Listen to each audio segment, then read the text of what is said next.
अंतिम यात्रा। एक गांव में एक बुजुर्ग आदमी की मौत हो गई। उसके बेटों, सगे संबंधी और गांव वालों ने मिलकर उसके अंतिम यात्रा की तैयारी की। उसकी अर्थी तैयार की गई और उसे शमशान की ओर ले जाने लगे। अभी वह लोग कुछ दूर ही पहुंचे थे कि वहां पर दूसरे गांव से एक आदमी आया। उसने उस अर्थी को लेकर जा रहे 4 आदमियों में से एक का पैर पकड़ लिया और सबसे कहने लगा कि ये आदमी जो मर चुका है, उसने मुझसे 15 लाख रुपए उधार लिए थे और जब तक मुझे मेरे पैसे वापस नहीं मिल जाते, मैं अर्थी को आगे नहीं जाने दूंगा।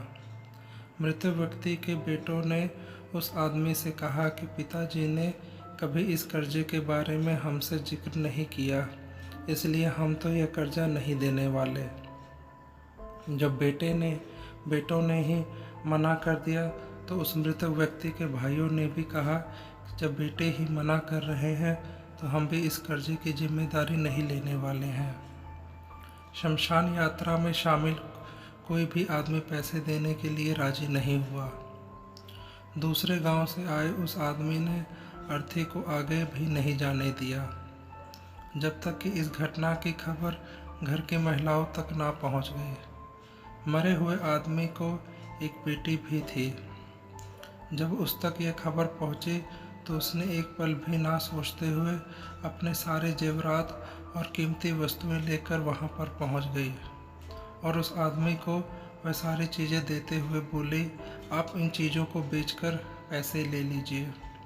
अगर कुछ कम पड़े तो वह भी हम आपको धीरे धीरे करके लौटा दूंगी, लेकिन मेरे पिताजी की यात्रा को मत रोकिए। इस घटना को देखकर सारे गांव वाले दंग थे। तभी वह आदमी जो कर्जे की मांग कर रहा था, वह बोला कि दरअसल मुझे 15 लाख रुपए लेने नहीं थे, बल्कि मुझे इस आदमी से कभी लिए थे जो आज लौटाने आया था, लेकिन मुझे पता नहीं था कि इसका असली हकदार कौन है, इसलिए मैंने ये सारा नाटक रचाया। मैं जान चुका हूँ कि मरे हुए आदमी का सच्चा हितैषी ना उसके बेटे हैं, ना उसका भाई, बल्कि उसकी बेटी है। इसलिए सारे पैसे मैं उसके हवाले करता हूँ और अपने कर्जे से मुक्त होता हूँ।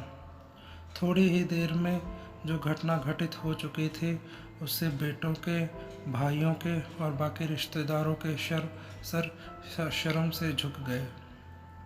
इसलिए हमेशा दुआ करना कि हर किसी को एक बेटी ज़रूर हो, क्योंकि बाकी सब तो माता पिता की दौलत को अपना समझते हैं, लेकिन बेटियां माँ बाप को ही अपनी दौलत समझती हैं।